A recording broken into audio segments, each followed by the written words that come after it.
अस्सलाम वालेकुम जी। इमरान खान की एक्सक्लूसिव टॉक हुई है सहाफ़ियों के साथ अडयाला जेल के अंदर। तमाम तर तफसीलात आपके सामने रखूँगा, तमाम सवालात और तमाम जवाबात, मुकम्मल खुलासा बल्कि मुकम्मल डिटेल्स के साथ जो है वो आपके सामने रखूँगा। बड़ी अहम तरीन गुफ्तगू हुई है इमरान खान की। इमरान खान ने साइफ़र केस के बखिए उधेड़ कर रख दिए और तमाम तर चीज़ें जो हैं वो अवाम के सामने रख दी हैं। चेयरमैनशिप के बारे में जो बातें थीं वो भी डिटेल के साथ बता दी। जो इबहाम थे कि बैरिस्टर गौहर को इमरान खान की जो मर्जी है उसके मुताबिक नहीं बनाया गया। उसके बाद जो बाकी मामलात थे बुशरा बीबी के इद्दत के निकाह वाली बातें उन्होंने खोल कर सारी अदालत में जो सहाफ़ी मौजूद थे उनके सामने रखी। और उसके साथ साथ सबसे अहम तरीन मामला साइफर का, उन्होंने कहा कि जनरल बाजवा को भी बुलाऊंगा मैं अदालत में, और ये जो अमरीकी थे साइफर भेजने वाले इनको भी अदालत में बुलाऊंगा। क्या तफसीलात थी वो आपके सामने रखते हैं, सवालात समेत पढ़कर सुनाऊंगा, इसलिए वीडियो को आपने एंड तक जरूर देखना है। साफ़ी ने सवाल किया कि आपने मुज़ाकरात किए किसी से, यानी जेल के अंदर जो मुलाकात की खबरें थी वो किस हद तक दुरुस्त हैं, आपसे कोई आकर मिला, कोई मुज़ाकरात हुए? तो इमरान खान ने कहा कि मुझसे ना कोई मिला ना मुज़ाकरात किए। और उसके साथ फिर सवाल किया गया कि हालात ये बता रहे हैं कि आप तवील अरसे तक जेल में रहेंगे, जिस पर साबिक वज़ीर आज़म इमरान खान ने कहा कि मुझे कोई फ़र्क नहीं पड़ता, मैं जान भी देने के लिए तैयार हूँ। उसके बाद उन्होंने कहा कि 9 मई लंदन प्लान का हिस्सा था, मुझे गैर आइनी तौर पर पकड़ा गया और गैर आइनी तौर पर जो ओहदे से हटाया गया। फिर उन्होंने कहा कि 48 घंटों में 10,000 लोगों को गिरफ्तार किया गया 9 मई का बहाना बनाकर, 9 मई की आड़ में। फिर कहा यास्मीन राशिद वाज़े तौर पर कह रही हैं कि लोग अंदर ना जाएं, सीसीटीवी देख लें उनको कौन अंदर लेकर गया, ये इमरान खान का कहना था। फिर उसके बाद शाह महमूद कुरैशी भी वहां पर मौजूद थे, उनसे भी ये साथ साथ मुकालमा जो है वो पूरा मैं आपके सामने रख रहा हूँ, जो जो लफ्स ब लफ्स वहां पर बातें हुई हैं। शाह महमूद कुरैशी साहब से कहा गया कि बैरिस्टर गौहर को चेयरमैन बना दिया गया है। उसके बाद उन्होंने जो जवाब दिया शाह महमूद कुरैशी ने वो बड़ी अहमियत का हामिल है। उन्होंने कहा कि मुझे किसी ओहदे की ज़रूरत नहीं है, खान के साथ कल भी था और आज भी हूँ और आइंदा भी रहूँगा। ये पीटीआई के नायब कप्तान का मैसेज था जेल के अंदर से सहाफ़ी के सवाल पर। और उसके बाद उन्होंने कहा कि चेयरमैन की मौजूदगी में, यानी कि उन्होंने इमरान खान को आज भी चेयरमैन कहकर बुलाया और उन्होंने कहा कि चेयरमैन की मौजूदगी में बताना चाहता हूं कि जो खान और कानून की हुक्मरानी से मोहब्बत करते हैं, लोगों के लिए पैगाम था कि खान और कानून की हुक्मरानी दोनों से जो मोहब्बत करते हैं, नजरियाती हैं, वो लोग बाहर निकलें और वोट डालें। यानी कि इससे अंदाज़ा ये लगाया जा सकता है कि शाह महमूद कुरैशी वाइस चेयरमैन पाकिस्तान तहरीक इंसाफ और इमरान खान को इस बात का मुकम्मल तौर पर तदारुक हो चुका है कि जो हालात इस वक्त बन रहे हैं उसके मुताबिक इमरान खान जेल के अंदर रहने वाले हैं लंबे अरसे तक। उसके बाद इमरान खान से जब सवाल हुआ बुशरा बीबी के बारे में, तो उन्होंने कहा कि जो उन्होंने बुशरा बीबी के साबिक खाविंद के ज़रिए कराया वो झूठा इल्ज़ाम है, इंतहाई इखलाक से गिरे हुए लोग हैं। और फिर कहा कि कसम उठाने के लिए तैयार हूँ, कुरान पाक पर हाथ रख कर कसम उठाने के लिए तैयार हूँ कि बुशरा बीबी को उस दिन देखा जिस दिन मेरा निकाह हुआ।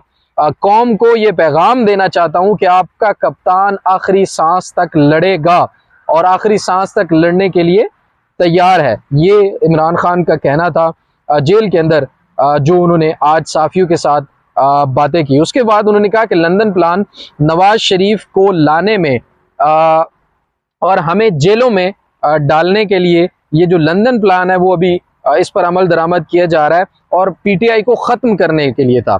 लंदन प्लान में उन्होंने 3 चीज़ें बताई। एक, इमरान खान को रास्ते से हटाना, सियासी रास्ते से, उसके बाद उनको जेलों में डालना और फिर नवाज शरीफ को वापस लेकर आना और उसके बाद पीटीआई को ख़त्म करना। ये लंदन प्लान का हिस्सा था। और मैं आज आपको वाजे कर रहा हूँ कि इलेक्शन पीटीआई ही जीतेगी। उन्होंने मुजीबुर रहमान का जिक्र भी किया कि उन्होंने मुजीबुर रहमान के खिलाफ उन्होंने 100 यही कुछ किया था और उसके बावजूद 162 सीटें जो है वो मुजीबुर रहमान ने जीती थी। हालात देखकर खदशा है कि कहीं इलेक्शन से भाग ही न जाएं। इमरान खान को इस चीज़ का भी तदारुक है कि इलेक्शन से ये भाग भी सकते हैं। उसके बाद शाह महमूद कुरैशी ने भी कहा कि महात्मा गांधी को आपने देखा था, उसको किसी ओहदे की ज़रूरत नहीं थी। इसी तरह मुझे भी किसी ओहदे की ज़रूरत नहीं है। इस वक्त भी मैं स्टेज पर पहुंच चुका हूं कि मुझे किसी भी ओहदे की ज़रूरत नहीं है। खान और पीटीआई के लोगों के दिलों में बस चुका है। और उसके साथ उन्होंने कहा कि जो ग्रोथ थी, इमरान खान का ये कहना था कि जो ग्रोथ थी 6.17, उसको सिफर पर अभी जो लाकर जो है वो खड़ा कर दिया गया है। तो ये वो तमाम तर बातें थी जो सहाफ़ियों के साथ इमरान खान की जेल के अंदर हुई हैं। इसके अलावा भी बहुत सारी बातें उन्होंने की। उन्होंने कहा कि साइफर केस जो बनाया गया ये बोगस है, और उसमें उन्होंने वाज़े तौर पर कहा कि जनरल बाजवा समेत अमेरिका का नुमाइंदा जो है उसको भी अदालत में बुलवाऊंगा और ये चीज़ साबित करूंगा कि लंदन प्लान के मुताबिक ये सारे मामलात जो है वो तय पाए। और एक चलती हुकूमत को, जिस वक़्त मुल्क तरक्की कर रहा था, उसको हटाया गया और एक मफरूर, चोर, लुटेरा, भगोड़ा जो अदालतों से मफरूर था वो लंदन से लाया गया। और इस वक़्त उसकी ज़मानतें और अपीलों पर जो फैसले दिलवाए जा रहे हैं वो सारे के सारे पीटीआई को ख़त्म करना, ये तमाम वो लंदन प्लान का हिस्सा थे जिनको अभी अमली जामा जो है वो पहनाया जा रहा है। तो इमरान खान की ये पहली मुलाकात थी। आज साइफर केस में जो 7 सहाफ़ियों को अंदर जाने की इजाज़त मिली थी। पिछली दफ़ा 3 सहाफ़ी सिर्फ अंदर जा सके थे और उन 3 की मुलाकातें हुई थी। पिछली दफ़ा जो सहाफ़ी अंदर गए थे उन्होंने जो बातें बाहर आके बताई वो बड़ी जनरल किस्म की थी, उसमें कोई ऐसी बात नहीं थी या शायद छुपाई गई थी। इस बात का भी कभी इम्कान है कि जो सहाफ़ी गए थे, क्योंकि वो इस तरह के चैनल्स से गए हैं जो हम देखने में आया कि मुख्तलिफ जगह पर पाकिस्तान तहरीक इंसाफ या इमरान खान के ख़िलाफ़ ही एक प्रोपोगंडा टाइप कर रहे होते हैं। खैर, हर चैनल की अपनी पॉलिसी होती है, लेकिन उनके जो रिपोर्टर्स हैं उन्होंने बाहर आके बड़ी मस्बत चीज़ें बताई कि इमरान खान बहुत खुश थे, शायद जेल में उनको बड़ा मज़ा आ रहा है, इस किस्म की उन्होंने आके बाहर रिपोर्टिंग की। लेकिन आज चूँकि लोग ज़्यादा थे और मुख्तलिफ चीज़ें जो सामने आई, और इमरान खान ने जो पिछली दफ़ा एहतजाज किया था उसके बावजूद उसके बाद जो है आज ज़्यादा सहाफ़ियों को अंदर जाने की इजाज़त मिली और बातें भी फिर ज़्यादा ही बाहर आई हैं।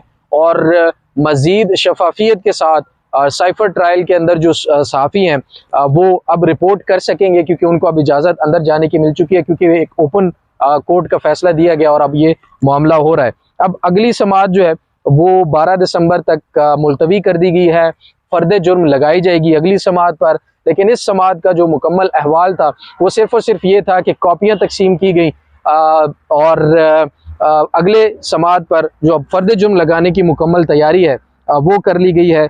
और अब इमरान खान के कहने के मुताबिक कि बाजवा और अमरीकी नुमाइंदा डोनाल्ड लू जो है उसके कहने पर यह सारा कुछ हुआ और उनको भी कटहरे में, अदालत के कटहरे में लाया जाए। अब देखना यह है कि ये छोटी अदालत बड़े लोगों को कटहरे में लाने की जुर्रत रखती है, ऑर्डर कर सकेगी, या तमाम तर मामलात की तफ्तीश जो है वो इतना बारीक बीने से हो सकेगी या नहीं हो सकेगी, या फिर जो एक जमात के ख़िलाफ़ इस वक्त टारगेट करके मामलात चलाए जा रहे इसी तरह से चलते रहेंगे। अगली समाअत का हवाला आपसे शेयर करेंगे। अभी तक के लिए इतना ही। सुप्रीम कोर्ट से कमल मेकन को दीजिए इजाज़त। अल्लाह निगहबान।